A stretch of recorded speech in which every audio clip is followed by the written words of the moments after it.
everybody's favorite segment of the week. It's Attacking Thirds Weekly Best 11, the time of the show where we have to narrow down 300 plus players to just a team of the week of 11 players, a coach of the week, and of course, an honorary captain as well. This is going to be the first time that Satara gets to join us. And no pressure. I feel the tightness in my chest already.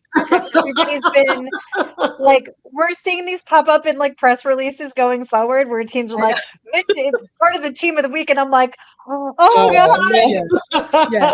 No pressure. It's all good. No one's going to get upset at you at all if you don't name their favorite player. Like it's fine. That's everyone.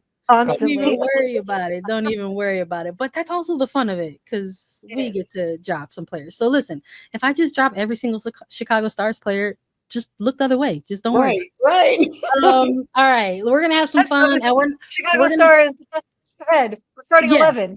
Just stick around and see what it looks like and sounds like. No, okay. We're gonna take some of the pressure off of you, Starker. We're not gonna have you go first. Okay. We're gonna give you defensive responsibilities, but we're gonna go front line to back line. So Cupo, I'm gonna have you kick us off. Who have you got for your starting forwards? I'm very curious to hear who it's gonna be and whether or not I might present some players for you to consider. So kick us off.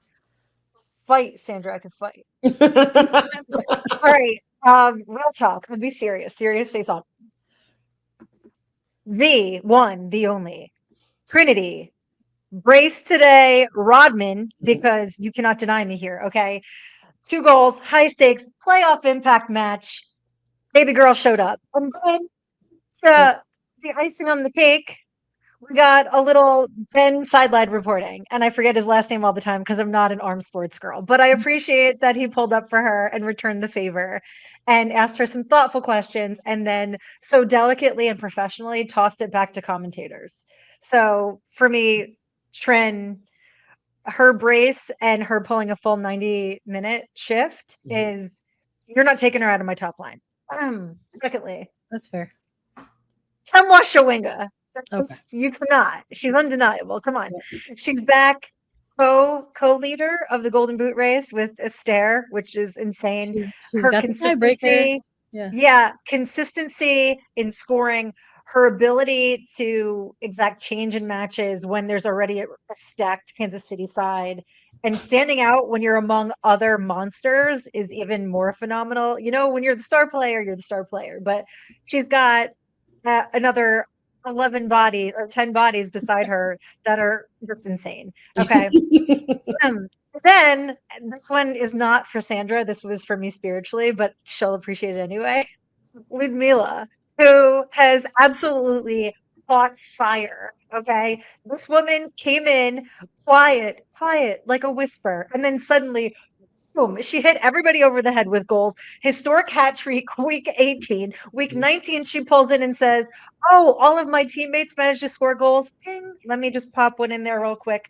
She's creative. She delivers. She's got these bursts of brilliance. She's a pleasure to watch at this point. So this is my sonnet to Ludmila at this point. I love it. I'm with it. I'm here for it. I mean, she was voted the August Player of the Month, and she gets the 5th goal in this one, like in the 89th minute. So it's just a little reminder. She's like, I'm coming for September too. Like, I respect the energy. I didn't have to, but I want to. Here you go ahead and bless them and keep the party rolling. Like I loved it so much. But I mean, it's almost like you could make an argument for Jamise Joseph as well. I thought she had a banger of a game, got that kind of extra go ahead goal, second one in that game. So, but the thing about this though, it's I can present a case for Jamise Joseph, but it's who do you take out? And honestly, I think this front line is really, really good. I don't think you take out anyone. You got the Golden Boot leader in Chawinga. You got a Bryce from Trinity Rodman, and Ludmila just keeping up her form. So it's a crazy attack right there. I had the honors of midfielders. So unless you want to maybe make a case for another forward, Satara, I'm going to jump into mine. Nah, I think solid front line. Honestly, I think Or like, yeah, Christine started with she can fight, so I'm gonna. If I had the responsibility of doing the front line, I'm pretty sure I would have been player for player with that, because that is that's a lethal front line. Yeah, I think coming into today, my like honorable mentions would have been like Poot and maybe like Paige Monahan for Utah. But outside of that, I think I'm more than content and chose the right three. Yeah, I think you did too. Yeah, I think so too. All right. I am curious if maybe we'll have some different midfielders, but this is who I'm rocking with for week 19. This player had a case for them last week, and I would have loved to have seen them get those honors, but I kind of felt like I was voted down a little bit. That's not happening this week. I'm putting Jalen Howell into the week 19 best 11 for attacking third. I think this has been a player who's been deeply underrated for not only Gotham, but across the league in 2025. And, I think I was chopping it up with Aaron West about it on the show. We were like, maybe some of the reasons why at the time, the timing of it all, Gotham kind of being this like, will they or won't they team this year, just hovering at that playoff line, maybe sometimes looking above it or just below it. And I think sometimes those underrated players on those teams go even more unnoticed. And I just really, really love that Howell is maybe finally getting some love here and some notoriety in this second half of the season. I just want to hop in real quick with that, because I played with Jalen at Racing, and obviously she came in, very highly touted, coming in from Florida State, had such an illustrious, career at Florida State, and, at Racing, I mean, you can say what you want to say about it, but I feel like we're starting to see the Jalen that everybody knew was in there. And I hope she gets that nod with the U.S. Women's National Team again. I hope Emma is paying close attention, because homegrown's doing her thing. I think she's been revived at Gotham, and I'm so proud of her, and I'm so happy for her. So, yeah. No, I love that shout, because y'all were former teammates at one point, and that's part of the case, I think, for her this year is that look what can happen when maybe you get a change of environment, and more than that, like, just have a healthy season, right? Like, this is a player, like, there was a lot of pressure placed on those shoulders, like coming out so highly rated out of that draft class, and it's like now you're in an expansion team that's kind of trying to find its way in year 2, and it's just like trying to stack all these pieces some kind of way, and that pressure is no longer there in this year for this player. So we're seeing her rock it. So that's like my one unshakable. Like, y'all are not taking how she's going to be on this best 11. I'm also going to put into the midfielders this week Lacey Santos. I think this is another one of those Washington Spirit players who is coming back at the right time for DC, right when they need her. I look this when they first signed her a year ago, I was like so thrilled for this player to get her to the league. Showed us last year the razzle dazzle on what she can bring on the pitch, and she's an international player, so she plays with Colombia, so she's had to really kind of, we're talking about like match load for players at times on the Spirit. This is someone that has also had to be absent due to Copa America Femenina in the summer and navigate international duty in there. And now we're talking about an additional club competition alongside a very, very long NWSL season, but gets back into the mix in week 19 and delivers an absolute dime. So she is going to be on my midfielders list for this team of the week. And I gotta give some love here to Julia Grosso. I don't know if anyone else is feeling some type of way about the fact that I'm like naming another Chicago player on this list, but I thought this was the game that people can look to and say, "Oh, there she is," and that's what she can do. Right. And I think for some players, when they get signed into NWSL, from whether it's coming from overseas or different clubs, maybe there's that adjustment period where you're just like, yeah, I'm not quite seeing it yet. It's difficult. It is. Yeah. That transition from coming from Europe into the NWSL, it is always a struggle. No matter where you're coming from, whether that's the Super League, whether that's in Spain, France, whatever the case may be, adjusting to this league, it's no joke. So I think, like you said, we are finally starting to see what Julia can do, and she had a pretty good performance today. So we'll take that. It's that lake. It's that crisp air. I'm telling you. That's what it is. All right. So I've got Howell. I've got Grosso. I've got Santos. I said Howell's my like unshakable. I don't know, Cupo. Yeah, you got Howell, anyone else? and I feel like Santos is also like unimpeachable. Let's be real. She's my little creative spark. She was responsible for that first assist. Yeah. I was I'm gonna not say taking her out of there. if you're gonna pitch me someone that you'd have to take tell me who to take out. So like it sounds like maybe you might have someone to pitch to me, or you like. I mean, I'm good. I Good. just need to. I feel like I would be very remiss if I don't mention that we have to say Rose Lavelle. I was going to say that. Yeah, I was going. Yeah. Single-handedly, her creativity, and you see what kind of players I like, right? The little low-key flashy, we'll do a little spinny spin, make you real sad. But she's responsible largely for Gotham's second half comeback.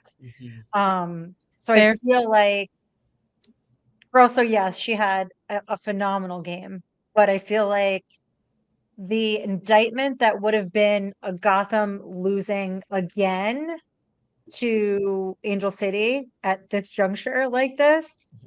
And not being able to peel it back, especially when we know that they have such a hard time coming back from a deficit at all, is kind of remarkable. And I do owe that largely to Rose. I don't disagree with you. And in fact, I think if this were last week even too, I'd also be like, yes, for sure. But I'm not taking out Grosso. I'm gonna keep my three, but honorable mention for sure for Roosevelt, because she is cutting. We need to give her a shout. She needed to be in the mention. Listen. I'm open to it. I love a collab. So we're gonna go ahead and poll the audience. And then maybe I'll see how I feel about it. But I know they're all gonna have my back about Grosso. So I do love when we're passionate about our picks, though. I do too. I mean, doing the marathon in the middle of a game is just, I mean, that would have just solidified it for me. Because the fact that she did that, I was just sitting there thinking, no, she didn't just do that. Done. But I think Chad, if you haven't watched that, go back and watch the highlight of Rose doing that alone. Yeah. I'm not saying you have to watch the whole match, but just go watch that and then have sweet dreams tonight. Our producer Mark's putting up the bubbles of everybody voting. Yeah, shout out to Russell. I see you like Grosso. Let's go, John. I see you. It's weird. It's weird how the Lavelle ones aren't popping up on the screen. However much you paid Mark. Listen, I said poll the people. All right, I don't got that. I don't have money like that to pay strangers on the internet. Okay, like let's just keep it. Let's just keep it real. Okay, so while the chat is voting, we've got our forward line, we've got our midfielders.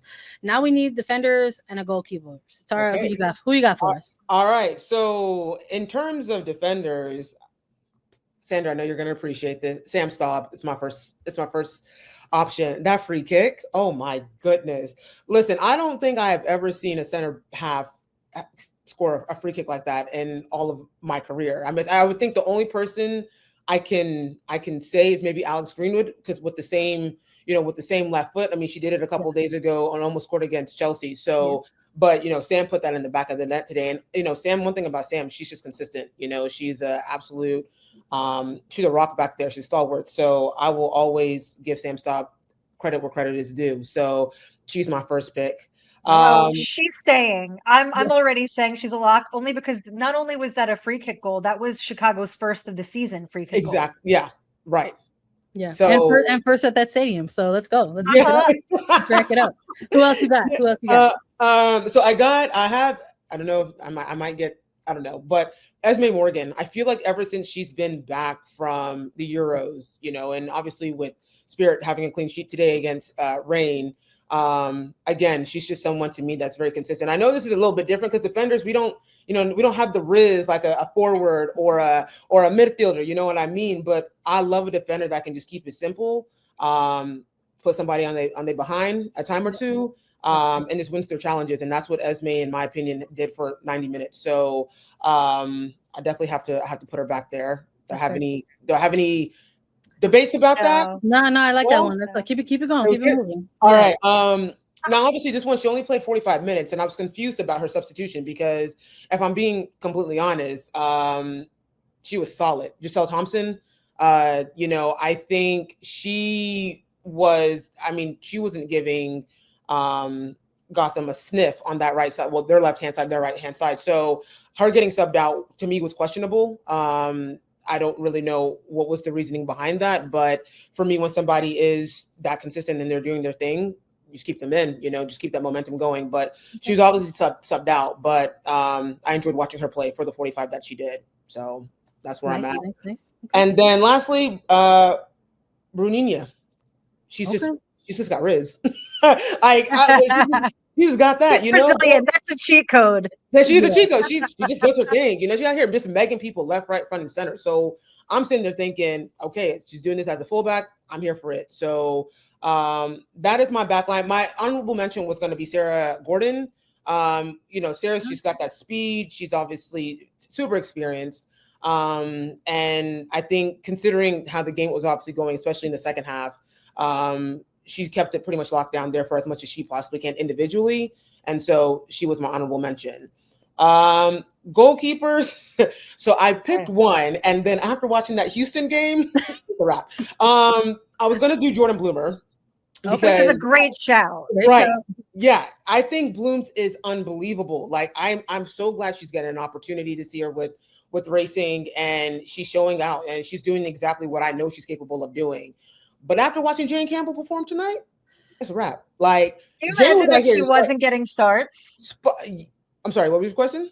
I said, can you imagine that she was not getting starts? I know, it's crazy. It's crazy. So I'm gonna have to select Jane on this one, but I obviously want to give a shout out to Jordan Bloomer. I mean, I think she's an incredible keeper, but Jane she's like Spider-Man out there, man. So I was just like, Jane's got to get that nod for me tonight. So that's who I have. I think that's fair. And that happens sometimes. I love that this was also like a learning experience for you as well, Satara, because it's like we've always had to go through that. It's like from Friday we'll have some folks locked in, and by Sunday night we're like, never mind, got to scratch you out.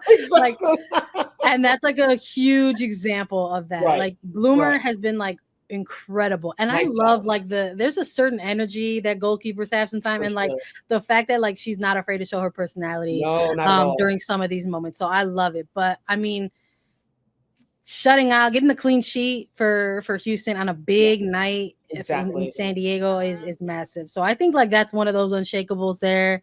I'm you know what, I really respect the Brunina shout, because if we keep her on here, this is going to be a second consecutive week where we have her on our team of the week. We had her on there last week as well. But again, we're talking about teams getting players back or getting players into form at the right time. And it just sort of feels like this is another one of those players for Gotham's equation. So I can't help but feel like, in light of the performance for Houston that you just mentioned, that we maybe nominate a Houston defender in this one. And I gotta bring up Paige Nielsen, because she straight up has a block, like body on the line, like quite frankly, like clean sheet saving block for sure, and did the full 90. So I don't know. I think maybe I would swap G Thompson out for Paige Nielsen. Okay, fair enough. Absolutely. I don't know if you've got someone else in mind, Cupo, like, because I'm not gonna take out Sam Stop. I was doing my little Rolodex of defenders here, but I think Paige is actually a really good shout, not just for today's work, but her last 4 starts, she's had 25 clearances, 10 interceptions. She scored a goal, which was the game winner against Angel City. I just think that she has been a consistent performer. And today, once again, she showed that she can step up and lock things down back there. For sure. I mean, that's just Paige, though. I mean, that's just how she's been. She's just consistent like that. I mean, ever since we were in college, same thing. So that was a great shout. I think that is I will take that one for sure. All right. Absolutely. Okay, so we're going Staub, we're going Esme Morgan, we're going Paige Nielsen, we're going Brunina. Yes. Right on, and Campbell in the back. All right, I love it. I'm feeling. I think we have to acknowledge one. Jordan Bloomer also is becoming this PK save specialist, because she's saved 3 out of 4, which is one shy of the record. And like we don't give keepers their flowers often enough. I also want to acknowledge this week Silkowitz for Bay. career Yeah. high for saves in a single game against Kansas City. Mhm. And Kansas City, on the other side of the coin, had season high shots in a single game with 21. So That was wild. Slokowitz really had to fight for her life back there. And I commend her because that scoreline could have been Way absolutely worse. astronomical. Okay. Absolutely. Yeah. So, but yeah, I'm cool with those picks. I love it. Okay. I'm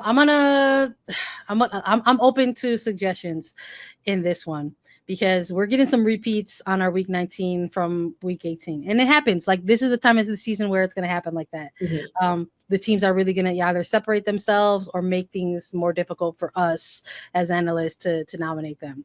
But we have Vlatko Andonovski for clinching a playoff spot before September even flipped the page on the calendar. And I'm nominating him again for Coach of the Week because he picked up another win, which meant it was his 100th NWSL career win.